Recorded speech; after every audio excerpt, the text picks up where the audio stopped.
Di antara cerita menarik adalah cerita Labid bin Rabi'ah Al-Amiri dari kabilah Hawazin. Labid bin Rabi'ah Al-Amiri, beliau adalah salah seorang dari 7 ashabul mu'allaqat, al-mu'allaqatu sab'ah.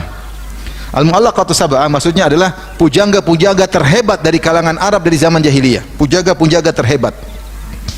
Saking hebatnya mereka bikin syair mereka digantung, ada yang mengatakan ditempel di astar Ka'bah, di Ka'bah ditempelin, karena begitu indah syair mereka, enggak ada yang bisa bikin seperti mereka. Kemudian bertambah lagi jadi 10 al-mu'allaqatul asyarah, sebelumnya 7. Ini semua orang hebat. Di antara orang hebat tersebut ada orang namanya Labid bin Rabi'ah Al-Amiri dari kabilah Hawazin. Ada namanya Al-A'sha, ada namanya Antarah, ada beberapa orang yang syair mereka sampai sekarang menjadi patokan oleh orang-orang Arab. Orang Arab kalau belajar ilmu adab, mereka pasti belajar syair-syair ini, karena ini intisari bahasa Arab. Pujangga-pujangga yang terhebat, tidak ada yang bisa mengalahkan mereka.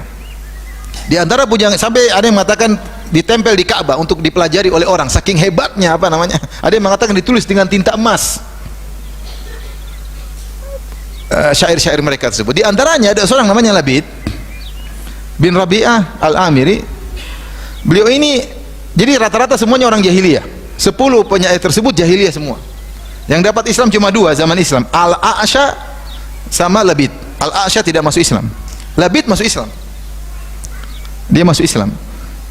Dia minal mu'ammarin, umurnya panjang. Disebutkan beliau wafat pada umur 157 tahun baru wafat. Ada yang bilang 140 sekian, ada khilaf. Ada yang bilang 140 sekian, ada yang bilang 150 sekian baru meninggal dunia. Sehingga beliau mendapati masa jahiliyah dan beliau mendapati masa Rasulullah sallallahu alaihi wasallam. Rasulullah SAW pernah memuji Labid.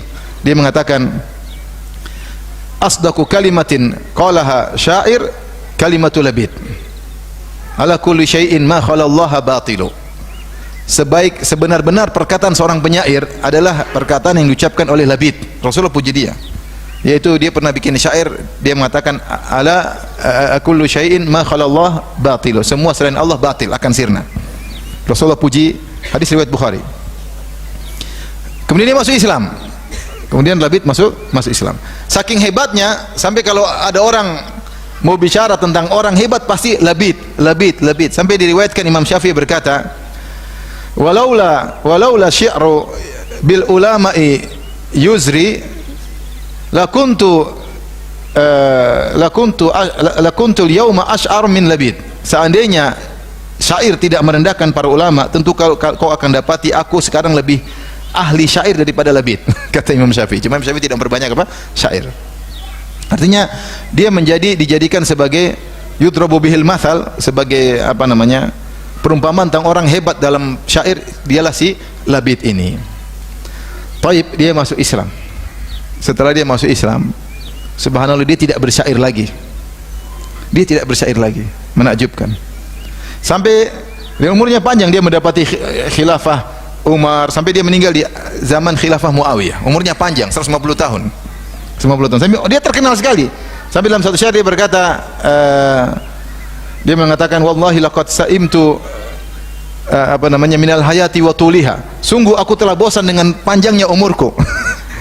Wa su'ali hadzan nas kaifa labidu. Dan orang selalu tanya, gimana si Labid, bagaimana si Labid, karena bergenerasi-generasi bertemu dengan dia. Dan dia terkenal sekali, jago bahasa Arab. Dari 10 orang yang masih hidup, dia sendiri yang ahli bahasa Arab, yang semua orang Arab terkumpul pada kesimpulan pada mu'allaqat syair-syair tersebut. Semua orang tanya, gimana kabar si Labid, bagaimana kabar si Labid. Suatu hari Umar bin Khattab menyuruh dia untuk tulis syair. Maka dia jawab, kata dia, Allah telah menggantikan aku dengan surat Al-Baqarah dan surat Ali Imran. Subhanallah, dia enggak mau bersyair lagi. Subhanallah, bagaimana dia merasa nikmat dengan belajar surat Al-Baqarah dan surat apa? Ali Imran. Ini orang paling jago syair ditinggalin. Padahal syair boleh dalam Islam, boleh. Makanya Rasulullah memuji Hasan bin Thabit ketika bersyair untuk menyerang kaum musyrikin. Kata Rasulullah SAW, asyaddu minan nabal, bahwasanya syairnya Hasan bin Thabit lebih kencang dan lebih tajam daripada anak panah.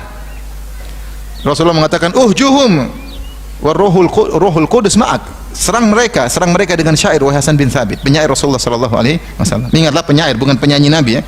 Ada orang menafsirkan penyair Hasan bin Thabit, dia bilang penyanyi siapa? Nabi. Kan tukang nyanyinya Nabi. Bukan tukang nyanyi, syair. Beda dengan tukang apa namanya nyanyi ya. Jangan bilang Hasan bin Sabit tukang nyanyi. Dia penyair Rasulullah sallallahu alaihi wasallam. Syair punya ketukan tersendiri, bukan nyanyi-nyanyian. Tapi intinya Labid ini akhirnya tidak lagi bersyair. Padahal syair itu sangat lezat. Orang yang pandai bersyair, dia bikin syair lagi, bikin syair, mengubah syair lagi, mengubah syair lagi, senang. Tapi ternyata dia berhenti. Kenapa? Dia berlezat-lezat dengan apa? Al-Baqarah dan Ali Imran. Dia bilang, alhamdulillah alladzi lam ya'tini bi ajali. Alhamdulillah, segala puji bagi Allah yang tidak mendatangkan ajal kepadaku sampai aku menggunakan jubah Islam. Dia bahagia bisa dapat Islam. Inilah Labid. Jadi menunjukkan bahwasanya Al-Quran tidak membosankan. Sebagai contoh, Labid sendiri yang ahli syair, ternyata dia pun meninggalkan syair gara-gara gembira dengan membaca surat Al-Baqarah dan surat Ali Imran.